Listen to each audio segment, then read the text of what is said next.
दलित परिवार की जमीन पर गांव के ही दबंग शख्स द्वारा जबरन कब्जा कर घर बना दिए जाने के कारण दलित परिवार पदाधिकारियों के कार्यालय का चक्कर लगाकर थक चुका है।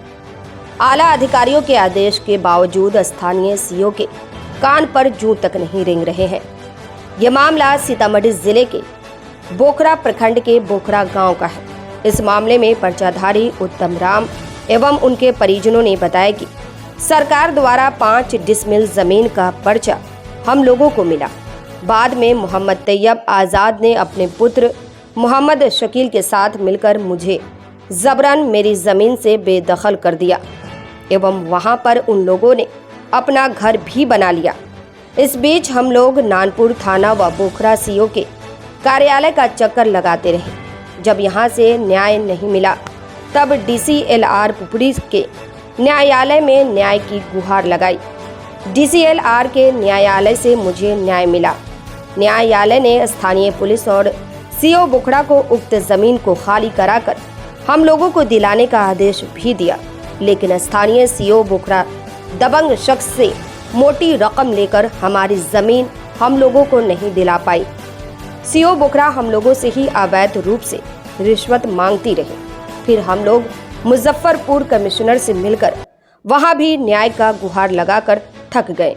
वर्षों से दलित परिवार न्याय के लिए दर दर भटकने को मजबूर है।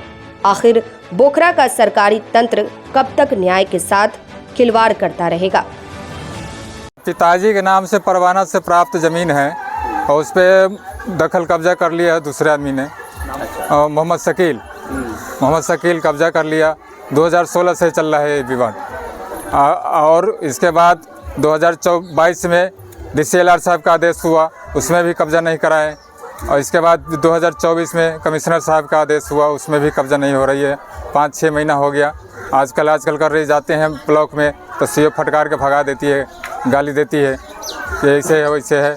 जब या तो पैसे के वजह से कर रही है, पार्टी से पैसा खाए हुई है इसलिए, और हमको कोई वैल्यू नहीं कर रही। आजकल करते 5-6 महीना बीत गए, अभी तक कब्जा नहीं करा रही है। क्या है वो पता नहीं है, पैसे के लिए ऐसे कर रही है, क्या कर रही है पता नहीं है। पैसे मांगिए 1 लाख रुपया मांग रही है। इतना पैसा देना होगा तब कब्जा करें। और सीओ है क्या कि मेरे पिताजी को बोल रहे हैं कि पैसा दीजिए तब जाके दखल कब्जा करवाएंगे। JCB मंगाना होगा तो इसके लिए पैसा लगेगा, ये चीज़ें होगी, फोर्स बुलाना होगा इसके लिए पैसा लगेगा, ये सारी बातें कह रही थी। फिर क्या हुआ कि 2-4 दिन पहले मेरे पिताजी गए थे तो बोले थे, तो वो बोल रही थी कि अगला पार्टी जो है वो यहाँ नहीं है, उसको बुलाना पड़ेगा। तो बुलाने का काम तो उनका है ना जी, और वो नोटिस जारी करेगी, बुलाएगी तब तो होगा कुछ। लेकिन वो बोल रही कि उसका पता ही नहीं है क्या है नहीं है, ये सारी चीज़ें बात बता रही है और घुमा फिरा रही है। इतना ही पार्टी आता है फिर चला जाता है, वो सीओ जा कर के ध्यान देगी तब ना होगा। कि हमको इंसाफ मिलना चाहिए भाई। मेरा ज़मीन है, मेरे दादाजी के नाम से ज़मीन है, मेरे पास सारी पेपर है, तो वो मेरा है तो मुझे कब्जा कराया जाए। जी बिल्कुल, सेलिंग वही मिली थी। पूरा उस समय ना कह रहे, 144 धारा लगा था, उसके बावजूद भी काम चल रहा था। क्योंकि जब थाना पे जाते थे मेरे पिताजी तो वहाँ से भी फटकार करके बोल दिया जाता था चलिए आते हैं, और आता नहीं था। और क्या है वो लाठी के दम पे कर रहा था काम। सारा पेपर सारा एविडेंस मेरे पास है।